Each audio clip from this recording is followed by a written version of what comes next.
Hi అండి, అందరూ ఎలా ఉన్నారు? టిఫిన్ చేశారా అందరూ? ఇదిగోండి, రాత్రి మిగిలిన అన్నాన్ని ఇలా అయితే ఫ్రైడ్ రైస్ లాగా చేసుకొని తింటున్నాను అన్నమాట. అన్నం మిగిలితే పడేయాలంటే అసలు నా వల్ల కాదండి. నేను ఎలాగోలా తిరుగుమాత వేసుకోను, పెరుగన్నమో తినేస్తాను. ఇంకా మా ఇంట్లో వాళ్ళు కూడా అసలు అన్నం అయితే వేస్ట్ చేయరు, అసలు మిగలదండి మా ఇంట్లో. నేను కరెక్ట్గా వేసి వండుతాను అనమాట. నైట్ నాకు తలనొప్పిగా ఉండటం వల్ల నేను అన్నం అనేది తినలేదు, నాది నాకు మిగిలిపోయింది.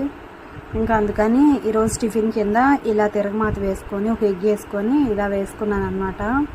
ఇంకా ఎక్కువగా పెరుగన్నం కలుపుకొని తినటం నాకు ఇష్టం అనమాట. కానీ ఈరోజు ఎందుకు ఇలా తినాలనిపించి ఇలా అయితే చేస్తున్నాను. ఇంట్లో దోశల పిండి కూడా ఉంది, కానీ అన్నం వేస్ట్ చేయటం ఇష్టం లేక ఇలా అయితే వేసుకున్నాను. నాలాగా ఎంతమంది చేస్తారండి?